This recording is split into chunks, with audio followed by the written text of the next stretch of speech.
والسلام على أشرف الأنبياء والمرسلين وعلى آله وأصحابه أجمعين. اللهم رب اشرح لي صدري ويسر لي أمري واحلل عقدة من لساني يفقهوا قولي ولا حول ولا قوة إلا بالله العلي العظيم. اللهم لا سهل إلا ما جعلته سهلا وأنت تجعل الحزن إن شئت سهلا. ربي يسر ولا تعسر وأتمم بالخير أما بعد. Yang kelima, mentaati sesuatu yang lain daripada Allah Subhanahu Wa Taala. Sebahagian daripada tindakan yang boleh membatalkan syahadah, yang boleh melanggar ucapan la ilaha illallah. Okey, terus. Mentaati sesuatu yang lain daripada Allah Subhanahu Wa Taala membatalkan dua kalimah syahadah yang diucapkan kecuali kepada sesiapa yang diperintahkan Allah Subhanahu Wa Taala supaya mentaatinya seperti Rasulullah, pemerintah, ibu bapa dan lain-lain. Tidak harus pada umat Islam mentaati kepada sesuatu yang tidak diizinkan oleh Allah Subhanahu Wa Taala. Firman Allah Subhanahu Wa Taala, "Wa in tuti' aktharan fil ardi yudilluka 'an sabilillah in yattabi'una illa dhanna wa in hum illa yakhrufun. Inna rabbaka huwa a'lamu man yudillu 'an sabilihi wa huwa a'lamu bil muhtadin." Maksudnya, dan jika engkau menurut kebanyakan orang yang ada di muka bumi, nescaya mereka akan menyesatkanmu dari jalan Allah. Tiadalah yang mereka turut melainkan kesesakan semata-mata, dan mereka tidak lain hanyalah berdusta. Sesungguhnya Tuhanmu, dialah yang lebih mengetahui akan sesiapa yang sesat dari jalannya, dan dialah yang lebih mengetahui akan orang-orang yang mendapat petunjuk. Ya, jadi kalau mengikut orang ramai di atas muka bumi Allah Ta'ala, niscaya kamu akan disesatkan pada jalan Allah. Jadi kebenaran bukan terletak kepada jumlah ataupun kepada bilangan. Kebenaran agama Islam ini adalah terletak sejauh manakah seseorang berpegang teguh kepada Al-Quran dan juga As-Sunnah. Walaupun tak ramai yang mengikut. Jadi dalam Al-Quran telah merakamkan kepada kita sejak zaman dahulu lagi, sehinggalah sekarang ni yang duduk atas kebenaran ni berdasarkan kepada sunnatullahnya tak ramai. Sebab itu kebenaran bukan diukur dengan jumlah ataupun bilangan yang ramai ataupun sedikit. Dan tak semestinya benar itu sedikit. Benar dan salah itu ukurannya, penilaiannya, timbangannya, neracanya, kayu ukurnya adalah berpegang kepada Al-Quran dan juga As-Sunnah. Taraktu fikum amrain lan tadillu ma tamassaktum bihima kitaballahi wa sunnati. Aku tinggalkan kepada kamu dua arahan, dua perintah yang mesti kamu ikuti. Kamu tidak akan sesat selama-lamanya selama mana kamu berpegang teguh dengan keduanya, iaitu Al-Quran dan juga As-Sunnah. Okey, terus. Yang keenam, benci kepada Islam sama ada secara keseluruhan atau sebahagian daripadanya. Firman Allah Subhanahu Wa Taala, وَالَّذِينَ كَفَرُوا فَتَعْسَلْ لَهُمْ وَضَلَّ أَعْمَالَهُمْ ذَلِكَ بِأَنَّهُمْ كَرِهُوا مَا أَنزَلَ اللَّهُ فَأَحْبَطَ أَعْمَالَهُم. Maksudnya, dan sebaliknya orang-orang yang kafir, maka celakalah bagi mereka dan Allah mensisihkan amal-amal mereka. Berlakunya yang demikian kerana sesungguhnya mereka tidak menyukai apa yang diturunkan oleh Allah mengenai ajaran tauhid dan hukum hakam syarak yang diterangkan di dalam Al-Quran, lalu Allah menggugurkan amal-amal mereka. Termasuk ke dalam arti kata benci kepada Islam ialah tidak menyetujui hukum hakam Allah, sama ada yang berkaitan ibadah, muamalat, ekonomi, politik, pelajaran, pendidikan dan lain-lain. Begitu juga perbuatan membenci segala apa yang terkandung dalam satu ayat Al-Quran atau satu hadis Nabi, sama ada hadis yang melibatkan amalan maupun perbuatan baginda sallallahu alaihi wasallam. Jadi bukan tolak semua ajaran Islam, sebahagian daripada ajaran Islam.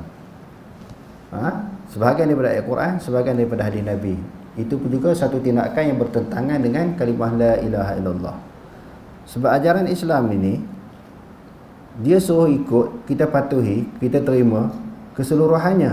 Ya ayyuhallazina amanu dukhulu fis silmi kafah wa la tattabi'u khutuwati syaitan innahu lakum aduwwum mubin. Wahai orang-orang yang beriman, masuklah kamu kepada ajaran Islam keseluruhannya. Jangan kamu mengikut jejak langkah syaitan. Sesungguhnya syaitan itu musuh kamu yang terang. Jadi sebahagian daripada jejak langkah syaitan, kita memilih sebahagian daripada ajaran agama untuk diikuti, sebahagian yang lain ditolak. Jadi kita kena terima semua, walaupun tak mampu nak laksanakan keseluruhannya lagi, tetapi penerimaan itu perlu secara keseluruhan.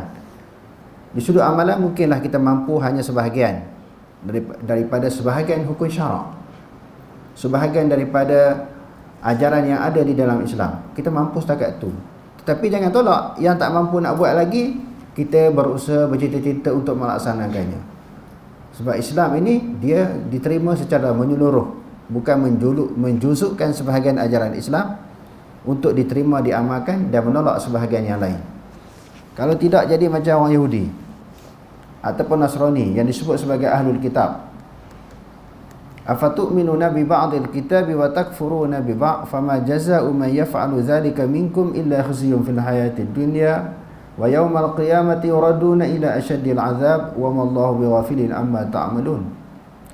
Adakah kamu beriman sebahagian daripada ajaran Alkitab dan kamu kufur sebahagian yang lain? Tidaklah balasan orang yang melakukan demikian itu melainkan hina hidup di dunia dan di akhirat mendapat azab yang sangat pedih. Sebab apa? Ambil sebahagian, tolak sebahagian. Okey, terus. Begitu juga termasuk ke dalam arti kata membenci Islam ialah mempersendakan Al-Quran dan Sunnah, atau mempersendakan orang-orang yang berusaha menegakkan ajaran Al-Quran dan Sunnah. Misalnya menganggap hukum hudud yang ada dalam Al-Quran sudah lapuk, zalim, tidak sesuai dan lain-lain. Dan juga mempersendakan para ulama yang soleh, para pendakwah, kerana dakwah yang dilakukannya, dan juga orang-orang yang berjihad pada jalan Allah Subhanahu Wa Taala dengan tujuan untuk menegakkan kalimat Allah Subhanahu Wa Taala. Yang ketujuh, menghalalkan yang haram dan mengharamkan yang halal. Ini dipanggil mengubah hukum. Hukum tu dah tetap kan? Sebagaimana yang termaktub dalam Al-Quran, tetapi diubah. Yang halal dikatakan haram, yang haram dikatakan halal. Maka bila mengubah hukum, dia termasuk di dalam suatu tindakan yang bertentangan dengan dua kalimah syahadah. Sebab asalnya dia mengaku Allah Ta'ala tu Tuhan dia. Bila mengaku Allah Ta'ala tu Tuhan yang perlu disembah, segala hukum hakam yang dibuat oleh Tuhan, dia kena akur, kena terima. Sebab dia mengaku Allah sebagai Tuhan. Jadi apa-apa yang datang daripada Allah, ketetapan Allah, undang-undang Allah, peraturan-peraturan Allah Ta'ala, semua kena ikut. Jangan ditentang, jangan diubah. Okey, terus. Menghalalkan yang haram dan mengharamkan yang halal termasuk ke dalam perkara yang membatalkan syahadah, kerana meminda dan mencanggahi hukum Allah Subhanahu Wa Taala. Oleh kerana itu Allah Subhanahu Wa Taala memberi amaran supaya umat Islam tidak terlibat dalam perkara yang disebutkan di atas. Firman Allah Subhanahu Wa Taala, "Wala taqulu lima tasifu alsinatukum al-kadhiba hadza halalun wa hadza haramun litaftaru 'ala Allahi al-kadhib. Innal ladzina yaftaruna 'ala Allahi al-kadhiba la yuflihun." Maksudnya, dan janganlah kamu berdusta dengan sebab apa yang disifatkan oleh lidah kamu. Ini halal dan ini haram, untuk mengada-adakan sesuatu yang dusta terhadap Allah. Sesungguhnya orang-orang yang berdusta terhadap Allah tidak akan berjaya. Sehubungan dengan itu, umat Islam didusta supaya tidak mengambil sikap yang gopoh dalam memutuskan sesuatu hukum yang berkaitan dengan halal dan haram, kecuali setelah kedudukan kedua-duanya dikenal pasti terlebih dahulu.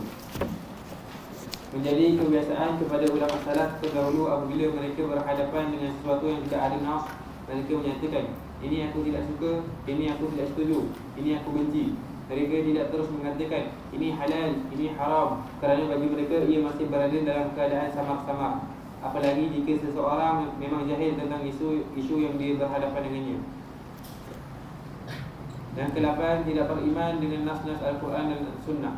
Datang dalil dari Quran dan Sunnah, dia tolak. Ni berat Dia tak puas hati, tak setuju. Kenapa? Dalil-dalil yang dipetik daripada Quran dan Sunnah ni mungkin bertentangan dengan pemikiran dia, akal dia, hawa nafsu dia. Mungkin bertentangan dengan pendirian dia dan juga pegangan dia. Dia berpendapat lain terhadap sesuatu hukum, sesuatu masalah. Lalu apabila diketengahkan dalil berdasarkan Quran hadis, dia tolak, dia tentang, dia tak suka. Ini sebahagian daripada perbuatan yang bertentangan dengan ucapan dua kalimah syahadah. Okey, terus. Tidak beriman dengan nas-nas Al-Quran atau Sunnah, atau hanya beriman dengan sebahagian sahaja dan menolak sebahagian lagi adalah membatalkan kalimah syahadah yang diikrarkan oleh seorang Islam. Firman Allah Subhanahu Wa Taala, ثم أنتم هؤلاء تقتلون أنفسكم وتخرجون فريقا منكم من ديارهم تظاهرون عليهم بالإثم والعدوان وإن يأتوكم أسارى تفادوهم وهو محرم عليكم إخراجهم أفتؤمنون ببعض الكتاب وتكفرون ببعض فما جزاء من يفعل ذلك منكم إلا خزي في الحياة الدنيا ويوم القيامة يردون إلى أشد العذاب وما الله بغافل عما تعملون. Maksudnya, kemudian kamu ini wahai Bani Israel, kamu berbunuh-bunuhan sesama sendiri dan kamu usir satu buah dari kaum kamu keluar dari kampungnya. Kamu pula saling bantu-membantu dengan orang lain untuk menentang mereka dengan melakukan dosa dan penganiayaan. Padahal kalau mereka datang kepada kamu sebagai orang tawanan, kamu tebus mereka. Sedang perbuatan mengusir mereka diharamkan juga atas kamu. Setelah itu maka patutkah kamu hanya percaya kepada sebahagian dari sisi kitab Taurat dan mengingkari akan sebahagian yang lain? Maka tidaklah balasan bagi orang yang berbuat demikian itu dari antara kamu selain dari kehinaan ketika hidup di dunia. Dan pada hari kiamat akan ditolak mereka ke dalam azab siksa yang amat berat. Dan ingatlah Allah tidak sekali-kali lalai akan apa yang kamu lakukan. Yang kesembilan, memberikan wala' kepada orang kafir dan munafik. Memberi wala'. Wala' ni maknanya ketaatan setia. Bukan sahaja melibatkan kita sokong. Wala' ni dia, ketaatan setia ni maknanya dia tak boleh berubah. Kok mana pun betul salah, dia tetap memberi ketaatan. Itu maksudnya. Jadi tidak boleh diberi ketaatan setia itu kepada orang kafir dan juga orang-orang yang munafik. Kalau kita tengok dalam Al-Quran terlalu banyak larangan Allah Subhanahu Wa Taala berbuat demikian. Sebab bila diberi ketaatan dan wala' sepenuhnya kepada orang yang bukan Islam ini, sudah tentu mereka akan mengubah hukum.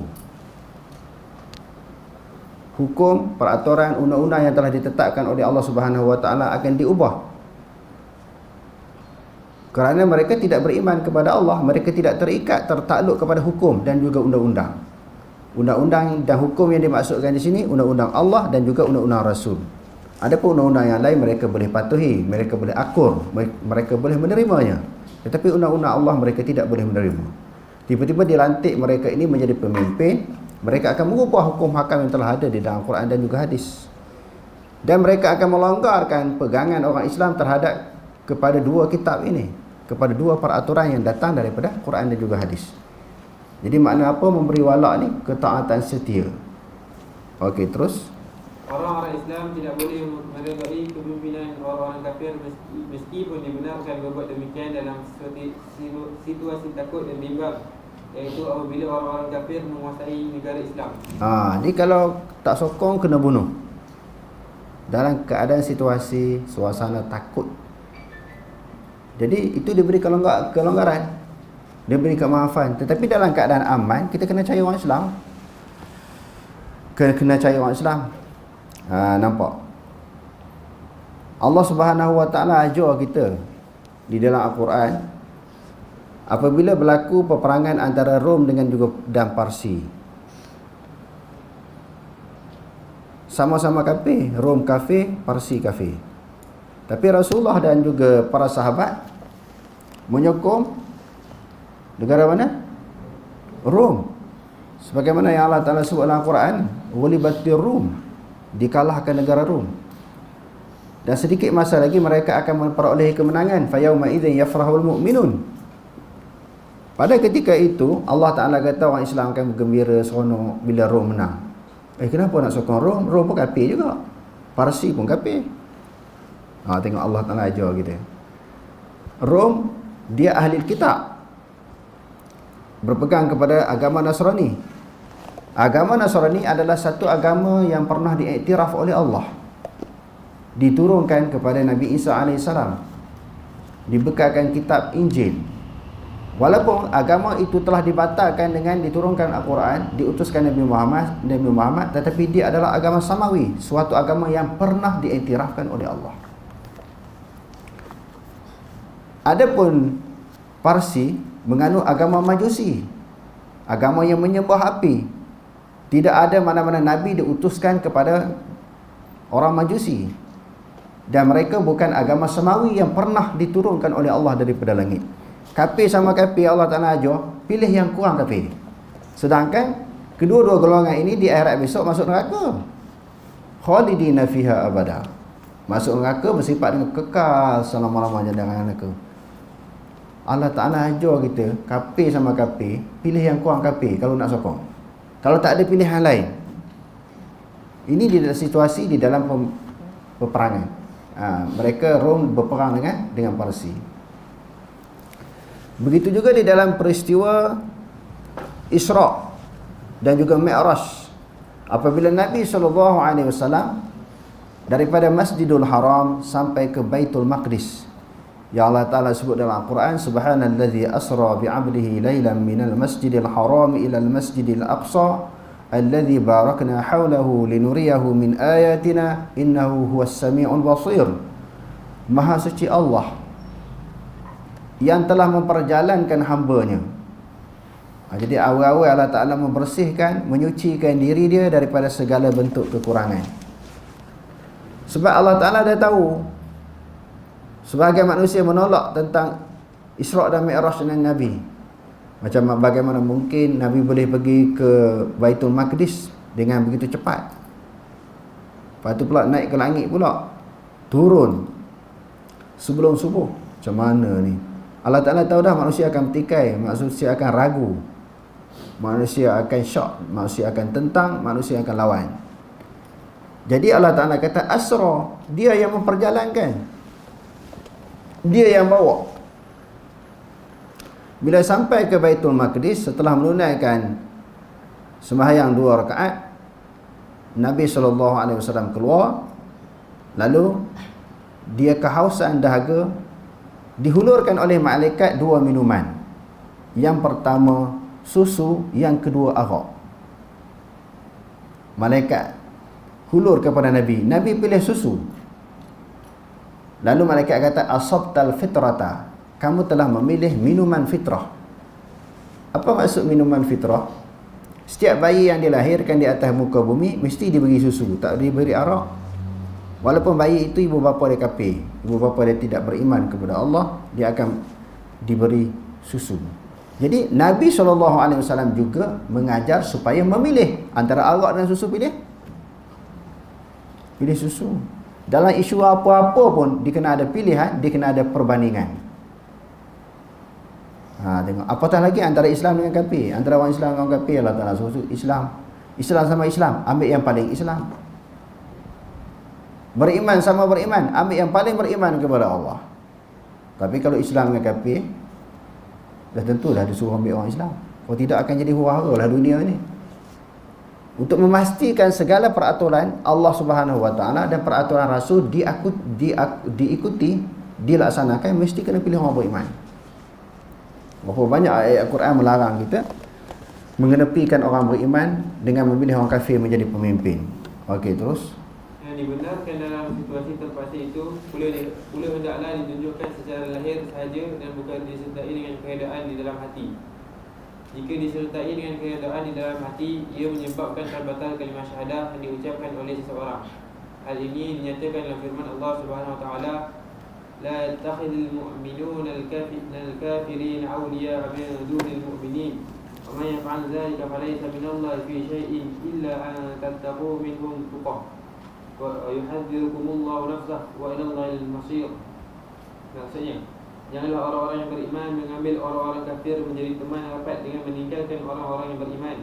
Dan sesiapa yang melakukan larangan yang demikian, maka tiadalah ia mendapat perlindungan dari Allah dalam sesuatu apa pun, kecuali kamu hendak menjaga diri daripada sesuatu bahaya yang ditakuti dari pihak mereka yang kafir itu.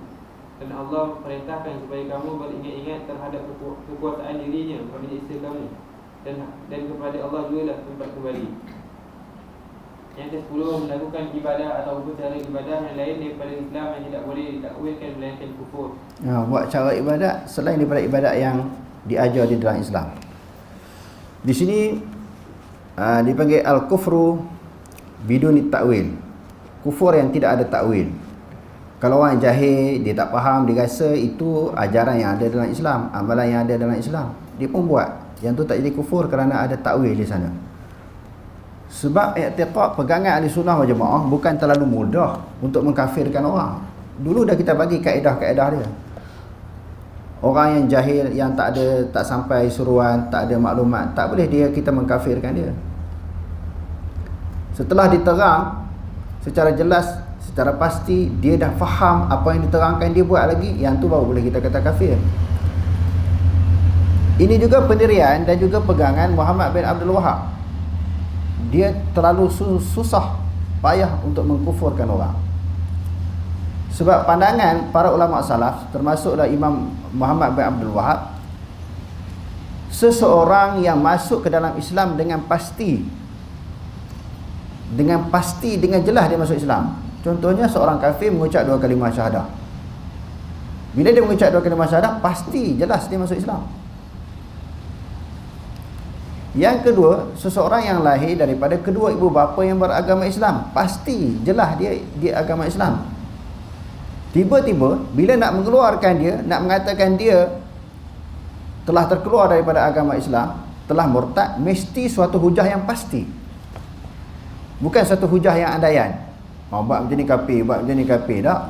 Dia kena kita bagi penerangan, bagi hujah, tegakkan hujah di hadapan dia, tengok dia faham ataupun tidak. Kalau amal kekufuran yang dilakukan oleh seseorang Islam yang masih ada takwil. Takwil maknanya kita kata mungkin dia jahil, mungkin tak sampai suruhan, mungkin dia tak pernah mengaji, tak pernah dengar, itu ada takwil, maka tak boleh kita kafir. Lebih-lebih lagi seseorang yang melakukan perbuatan yang bertentangan dengan Islam yang tidak termasuk di dalam al-ma'lum minad din bid-darurah, ataupun ma'ulima minad din bid-darurah, sesuatu pengetahuan yang mudah difahami dalam agama. Sesuatu pengetahuan yang mudah diketahui, seperti apa? Kita kata sembahyang, puasa, zakat, haji. Yang tu tak boleh. Tak boleh tolak tu. Sembahyang tak wajib. Tak boleh kafir. Sebab tu benda yang diketahui, ajaran Islam, hukum Islam dengan cara mudah. Orang tak mengaji pun orang tahu. Babi itu haram. Bangkai, darah, tak boleh makan.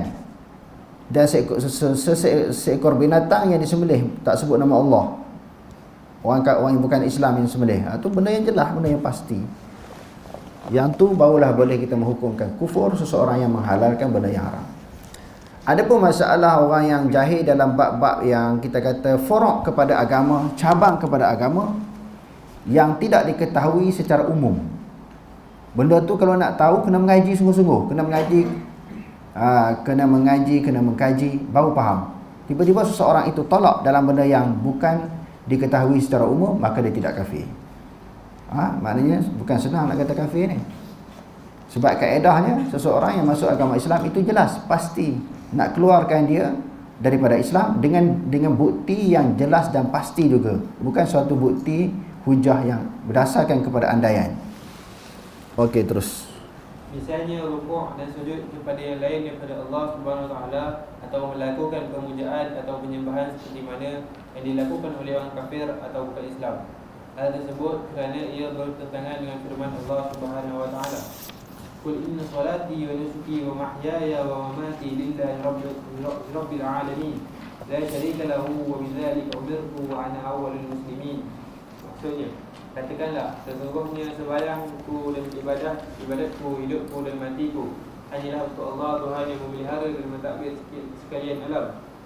Tiada sekutu baginya, dan dengan yang demikian sahaja aku diperintahkan, dan aku di antara seluruh umatku adalah orang Islam yang awal pertama, yang berserah diri kepada Allah dan mematuhi perintahnya. Rasulullah SAW bersabda dalam hadis riwayat Aisyah radhiyallahu anha, "Lau amartu ahadan an yasjuda li ahadin la amartu al-mar'ata an tasjuda li zawjiha." Maksudnya, sekiranya aku boleh menyuruh seseorang sujud kepada seseorang yang lain, sudah tentu aku akan menyuruh isteri sujud kepada suaminya. Jadi dalam hadis ini, sujud hanyalah hak mutlak Allah. Mana-mana orang Islam yang beriman tak boleh sujud kepada selain daripada Allah, pada tokong, pada pokok kayu, kepada sesuatu benda yang dianggap karamah ataupun kemuliaan, tak boleh sujud. Kalau manusia boleh sujud kepada manusia yang lain, Nabi kata, aku perintahkan supaya seorang isteri dia sujud kepada suami, menunjukkan darjat kedudukan suami di sisi isteri adalah satu kedudukan yang tinggi. Tapi tak boleh sujud, nak buat macam mana? Hak sujud hanya hak mutlak Allah Ta'ala. Kalau pada suami tak boleh sujud, kepada yang lain pun sama lah. Pada tok guru, pada wali tak boleh sujud. Walaupun seseorang yang mulia itu dihormati, tidaklah sampai disujud. Okey, terus. Yang ke-11, mengkafirkan orang-orang Islam atau tidak mengkafirkan orang-orang kafir. Yang ni pun bahaya, dipanggil takfir. Mengkufurkan orang Islam yang tak seideologi dengan kita, tidak sefahaman dengan kita, tidak semanhaj dengan kita, tidak sealiran dengan kita. Di sana kita orang Islam boleh berlaku perbezaan di sudut pandangan, di sudut mazhab, manhaj, di sudut politik boleh berbeza. Tetapi jangan mengkafirkan orang yang berbeza. Kalau dia adalah Islam, tiba-tiba oleh kerana berbeza dengan kita, kita katakan dia kafir, kafir itu kembali kepada kita balik. Sebab itu orang yang mengaji sunnah, berpegang teguh dengan Quran dan sunnah ni, dia tidak mudah mengkafirkan orang. Walaupun berbeza pendapat, boleh berlaku di sana muzakarah, perbincangan dan debat, tetapi tidak boleh mengkafirkan orang mudah-mudah. Ini syirik, ini kafir. Itu tak boleh. Sebagaimana yang disebutkan tadi, masuk Islam itu dah jelas, pasti. Macam mana boleh kita mengkufurkan dia dengan sesuatu isu, sesuatu pendapat yang berbeza dengan kita. Ni bahaya orang duk kata orang Wahabi kafir, sesat. Orang yang kata Allah Ta'ala taharah ni mujassimah, mumassilah, mentajassim, musyabbihah, mentasybihkan Allah. Kafir, tak boleh. Berbeza tu tak apalah. Sebab dalam mazhab sekurang-kurangnya dia ada 4. Mazhab Syafi'i, Hanbali, Maliki, Hanafi. Itu yang paling besar. Mazhab lain luar daripada 4 mazhab ni banyak lagi. Bila berlaku perbezaan di sudut mazhab, sudah berlakulah perbezaan-perbezaan di sudut pandangan, di sudut pendirian, di sudut kaedah di dalam memahami sesuatu hukum. Jadi bab akidah juga dia ada salah dengan khalaf. Jadi kita kena terima. Khalaf pula terbagi kepada 2 pula. Abu Hasan Al-Asy'ari dan juga Abu Mansur Al-Maturidi. Berlaku perbezaan di dalam bab cabang ataupun faruk kepada akidah. Jadi tidak boleh mengkafirkan satu kumpulan seseorang dengan kumpulan yang lain. Masih di dalam daerah kumpulan Ahli Sunnah wal Jamaah. Kadang-kadang orang keluarkan ini keluar daripada daerah Islam. Ini bukan orang Islam kerana tak sehaluan, tak sealiran. Yang keduanya, dibuang, dikuih. Ini bukan daripada kalangan Ahli Sunnah wal Jamaah. Sebab tak sama dengan dia. Ini pun tak boleh. Perbezaan-perbezaan itu perlu diraikan. Okey, terus. Terdapat kaedah yang disimpulkan oleh para ulama daripada nas Al-Quran dan As-Sunnah tentang isu di atas, iaitu man kafara mu'minan, man kafara mu'minan faqad kafara wa man lam man kafara mu'minan faqad kafara. Yang kedua kita letakkan sabdu kerana takfir, kafara yukaffiru takfiran. Wa man lam yukaffiril kafira, barang siapa yang tidak mengkafirkan akan orang kafir, faqad kafara.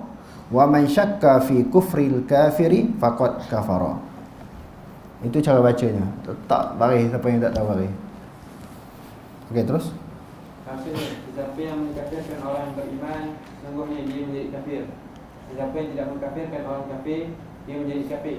Siapa yang ragu tentang kekufuran orang kafir, dia juga menjadi kafir. Siapa mengkafirkan orang beriman, dia jadi kafir. Kafir tu kembali kepada dia kalau orang tu tak kafir. Sebaliknya, siapa yang tidak mengkafirkan orang kafir, dia juga jadi kafir. Mengkafirkan orang beriman, dia kafir. Tak mengkafirkan orang kafir, dia kafir. Ataupun syak tentang kekufuran seseorang. Orang tu dah terang-terang semua berhala, semua tokong kan. Dia kata, tak berani nak kata kafir, tak berani nak kata kafir, tak berani nak kata sesat. Sedangkan terang dah jadi kafir. Ini kaedah yang ada di dalam agama. Jangan kita memudah-mudahkan menentukan seseorang Islam ataupun kafir. Okey, terus. Berdasarkan kaedah di atas, seorang Islam tidak harus menghukumkan kafir kepada saudara Islam dengannya sendiri. Jika tuduhan yang dilakukannya itu tidak benar, dia akan kembali kepada orang yang menuduh kafir kepada orang lain itu. Dalam masa yang sama, tidak mengkafirkan orang kafir atau menerima ajaran atau ideologinya juga menyebabkan seseorang menjadi kafir. Hal tersebut kerana apabila ajaran atau ideologi tersebut dipercayai bererti seseorang membohongi Allah Subhanahu Wa Taala dan Rasulnya yang menyatakan segala agama tidak diterima selain daripada Islam sahaja.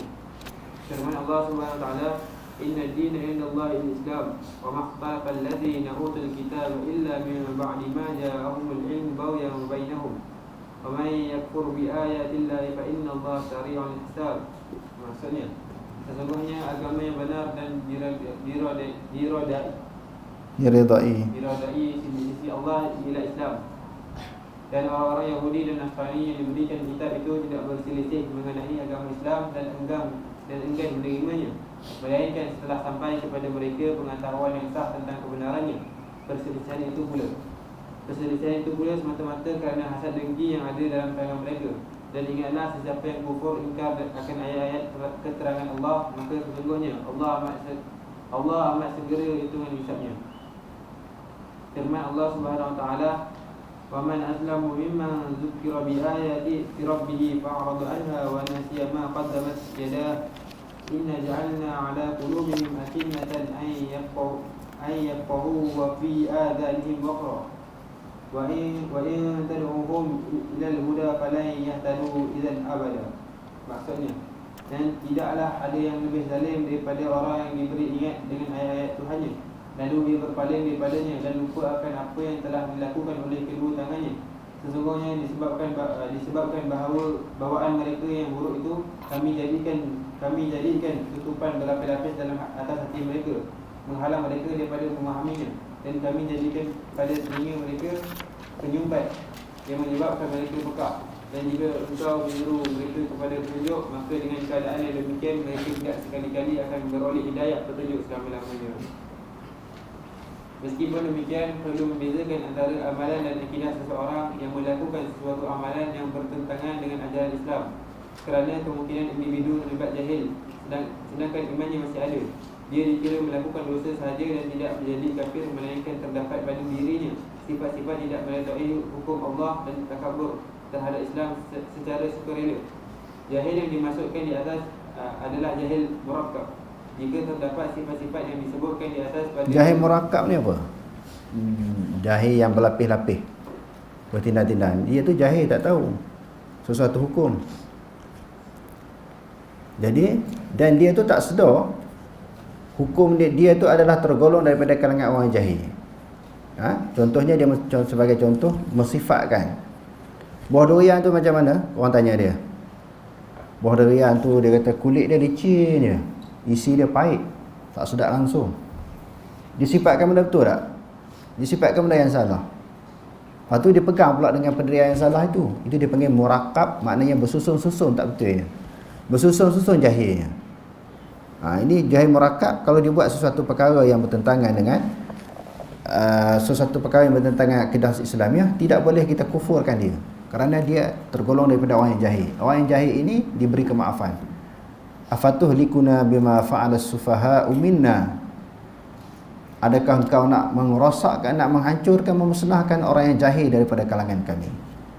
Jadi para nabi ini dia minta ampun kepada Allah supaya tidak menghukumkan kaum mereka yang jahil. Tapi tak bolehlah berkekalan dalam keadaan jahil, tak mengaji sampai ke tua, sampai ke mati ni, tak cari jalan untuk menghilangkan kejahilan, tak cari jalan untuk membasmikan kejahilan yang ada dalam diri. Dia dah jahil, berterusan dalam keadaan jahil, tak nak mengaji. Itu tak boleh lah. Dia kena usaha melakukan sesuatu tindakan yang dapat menghilangkan kejahilan, iaitu dengan mengaji, dengan berajar, dengan bertalaki kepada orang-orang yang mempunyai kemampuan. Sekarang ni berlaku perbezaan, banyak orang yang berceramah, mengajar, tetapi di sudut isi kandungan ceramah mengajar tu tak ada. Bila kita kata mengaji, kena pilih guru juga, bukan ikut dan. Kalau nak tengok dalam Facebook, YouTube tu macam-macam tok guru, macam-macam ustaz. Ceramah setengah jam, Satu dalil ayat Quran, hadis tak bagi. Duk cerita buat lawak, duk cerita tentang orang ni, perli orang ni. Dalil Quran tak bagi, mengajar apa? Dia penceramah-penceramah yang perlu ditapis.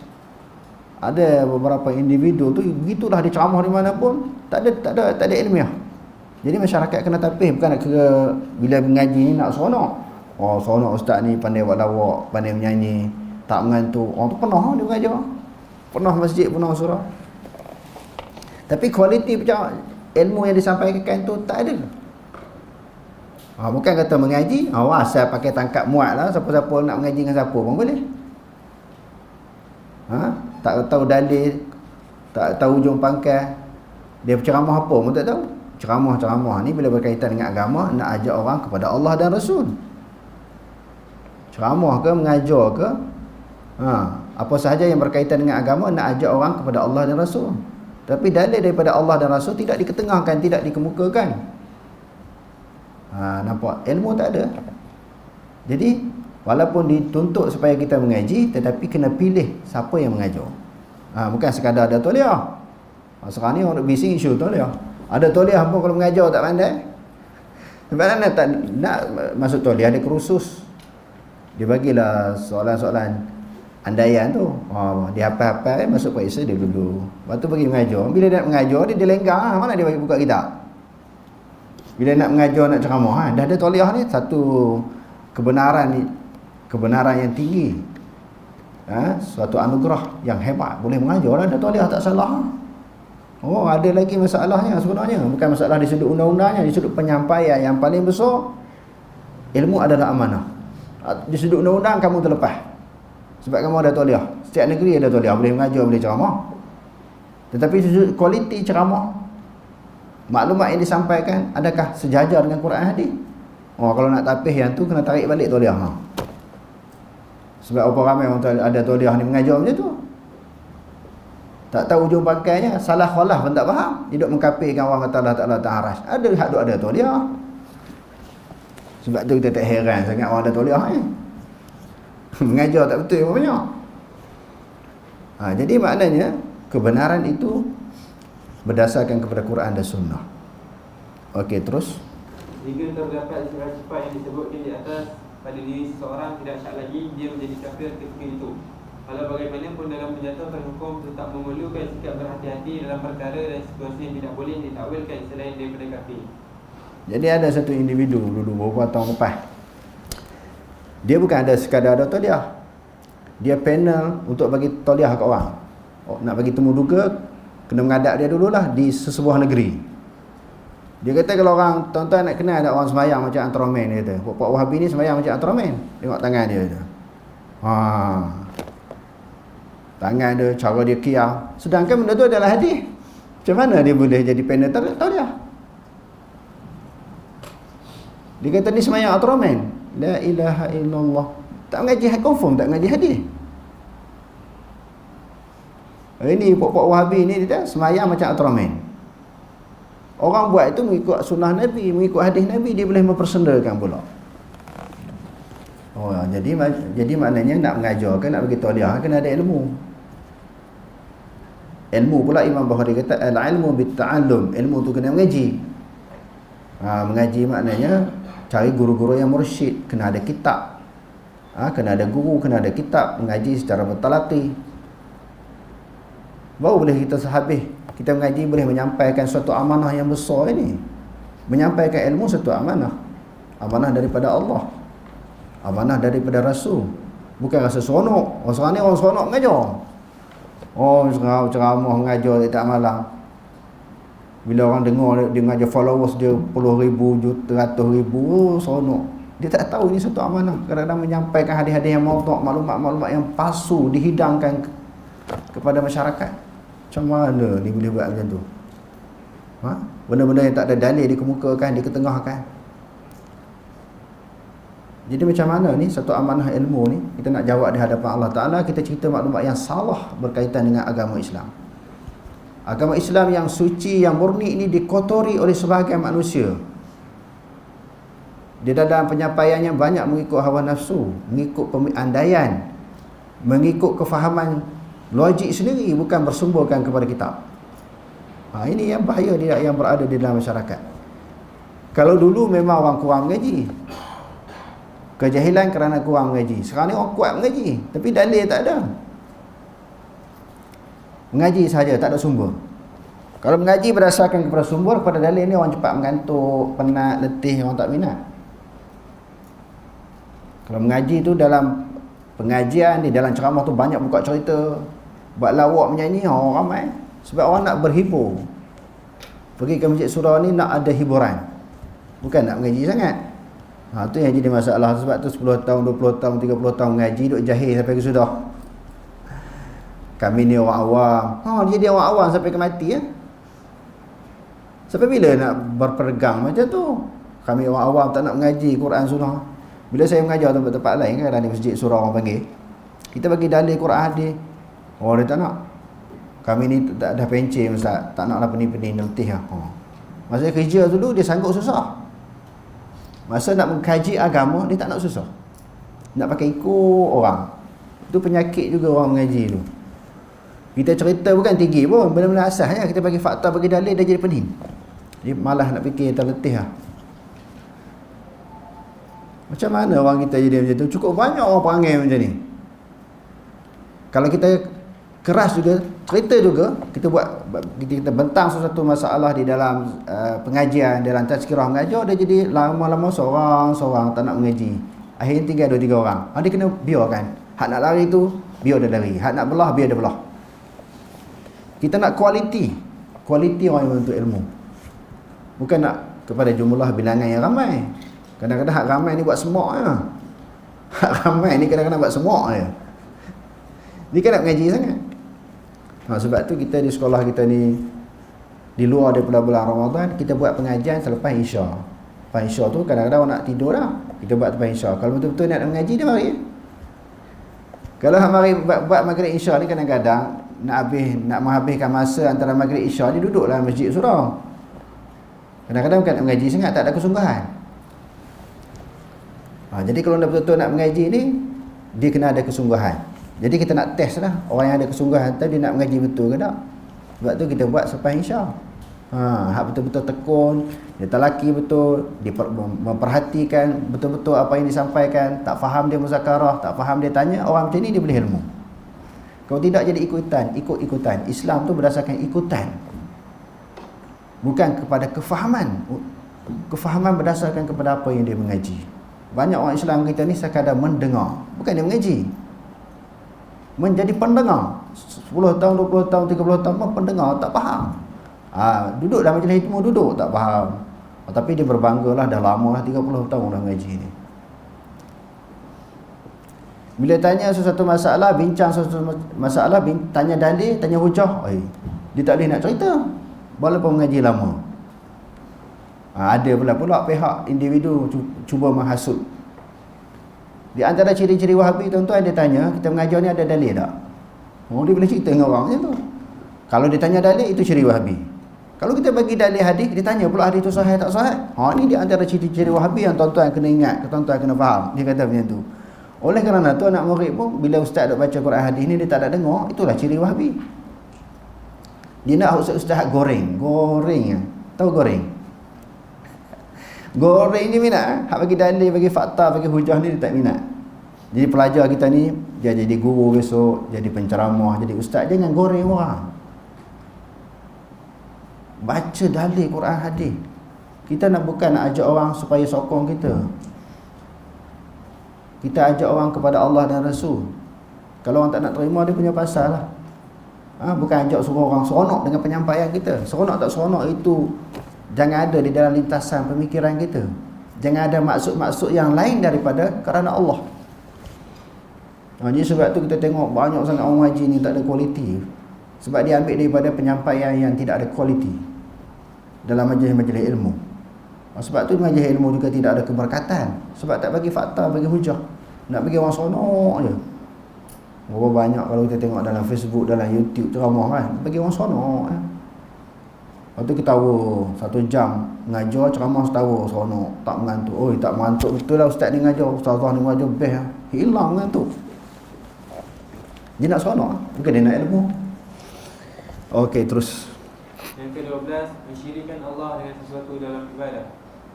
Hal ini dapat dilihat dalam firman Allah Subhanahu wa taala, laqad kafara alladziina qalu inna Allaha huwal masih ibnu Maryam wa qala al-masih ya bani Israil a'budu Allaha rabbi wa rabbakum innahu man yushrik billahi faqad harrama Allahu 'alaihi al-jannah wa ma'wahu an-nar wa ma lil-zalimin min ansar. Maksudnya, demi sesungguhnya telah kafirlah orang-orang yang berkata bahawasanya Allah ialah Al-Masih ibnu Maryam, padahal Al-Masih sendiri berkata, wahai Bani Israel, sembahlah Allah Tuhanku dan Tuhan kamu, bahawasanya sesiapa yang mempersekutukan Allah dengan sesuatu yang lain, maka sesungguhnya Allah haramkan kepadanya syurga dan tempat kembalinya ialah neraka, dan tiadalah seseorang penolong pun bagi orang-orang yang berlaku zalim. Antara perbuatan syirik ialah berdoa dan meminta pertolongan daripada orang-orang yang telah mati. Begitu juga bernazar dan menyembelih korban kerana mereka. Yang ke-13, menjadikan sesuatu sebagai perantaraan antara diri seseorang dengan Allah. Ya, ni banyak kali dah kita sebut Di dalam beribadah ni, jadikan sesuatu itu sebagai wasilah, sebagai perantaraan untuk mendampingkan, untuk mendekatkan diri kepada Allah. Ini pun suatu perkara yang bertentangan dengan dua kalimah syahadah. Okey, terus. Menjadikan sesuatu sebagai perantaraan antara diri seseorang dengan Allah dalam berdoa dan meminta syafaat, serta bertawakal kepada perantaraan tersebut, merupakan perkara yang membatalkan Islam atau kalimah syahadah yang diucapkan olehnya berdasarkan ijma' ulama. Yang ke-14, mengikutkan petunjuk yang lain daripada petunjuk Nabi Muhammad SAW lebih sempurna. Mengikutkan petunjuk yang lain daripada petunjuk Nabi Muhammad SAW lebih sempurna atau hukum ciptaan manusia lebih baik daripada hukum yang dibawa oleh Nabi Muhammad SAW, menatijahkan batal Islam seorang.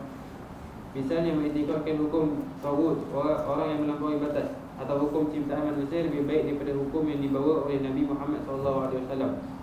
Begitu juga dengan mengikutkan peraturan dan undang-undang ciptaan manusia lebih utama daripada syariat Islam atau sistem Islam tidak sesuai dipraktikkan kepada abad yang ke-20 ini. Nak ni bahaya ni orang tak nampak ni, sebahagian daripada bentuk syirik. Okey, terus. Atau menganggap Islam merupakan punca dan sebab kepada kemunduran umat Islam, atau mengikutkan ajaran Islam hanya mengatur hubungan antara manusia dengan Tuhannya sahaja tanpa melibatkan urusan yang lain. Begitu juga perbuatan menganggap pelaksanaan hukum Allah Subhanahu Wa Taala berbentuk potong tangan pencuri ataupun kejam ke atas orang yang berzina yang telah kahwin tidak sesuai lagi pada zaman ini. Dulu banyak tak orang cakap. Sekarang ni dia kurang lah sebab mengaji kan. Sebagai bentuk penghinaan. Okey, terus. Begitu juga mengikutkan seseorang dibolehkan beramal dengan hukum hakam yang lain daripada hukum Allah Subhanahu Wa Taala dalam muamalah syariat, hukum hudud atau lain-lain, meskipun tidak mengikutkan hukum-hukum tersebut lebih baik daripada syariat Islam. Hal tersebut kerana dengan berbuat demikian, dia telah menghalalkan apa yang telah diharamkan oleh Allah Subhanahu Wa Taala berdasarkan ijma'. Sedangkan sesiapa yang menghalalkan apa yang telah diketahui umum umat Islam tentang pengharamannya seperti zina.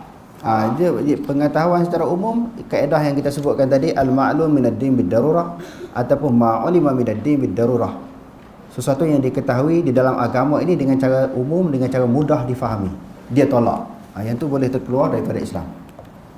Seperti zina, arak, riba dan hukum dengan sesuatu yang lain daripada syariat Allah Subhanahu Wa Taala, dia menjadi kafir dengan ijma' orang-orang Islam.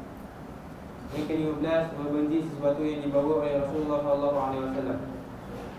Membenci sesuatu yang dibawa oleh Rasulullah SAW meskipun mengamalkannya, menjadikan orang yang berbuat demikian menjadi kafir. Hal tersebut berdasarkan firman Allah Subhanahu Wa Taala, "Dzalika bi'annahum karihu ma anzalallahu fa ahbata a'malahum." Maksudnya, berlakunya yang demikian kerana sesungguhnya mereka tidak menyukai apa yang diturunkan oleh Allah mengenai ajaran tauhid dan hukum hakam syarak yang diterangkan di dalam Al-Quran. Lalu Allah menggugurkan amal-amal mereka. Yang ke-16, mempersendakan sesuatu ajaran yang dibawa oleh Rasulullah SAW. Mempersendakan sesuatu ajaran yang dibawa oleh Rasulullah SAW atau terhadap pahala atau balasan seksa daripada Allah SWT menyebabkan orang yang berbuat demikian menjadi kafir. Firman Allah Subhanahu Wa Taala, "La ta'tadiru qad kafartum ba'da imanikum." إن عفوا عن طائفة منكم نعذب طائفة بأنهم كانوا مجرمين.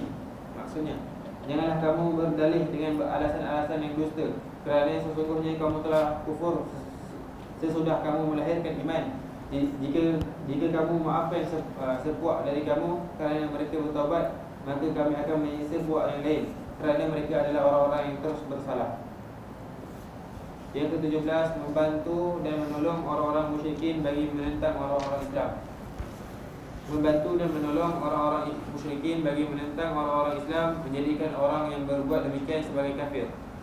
Firman Allah Subhanahu wa taala, "Ya ayyuhalladzina amanu la tattakhidul yahuda wan nasara awliya ba'dhum awliya'u ba'd wa man yatawallahum minkum fa innahu minhum innallaha la yahdil qaumadh dhalimin." Maksudnya, wahai orang-orang yang beriman, janganlah kamu mengambil orang-orang Yahudi dan Nasrani itu sebagai teman rapat, kerana setengah mereka menjadi teman rapat kepada setengah yang lain. Dan sesiapa di antara kamu yang menjadikan mereka teman rapatnya, maka sesungguhnya ia adalah dari golongan mereka itu.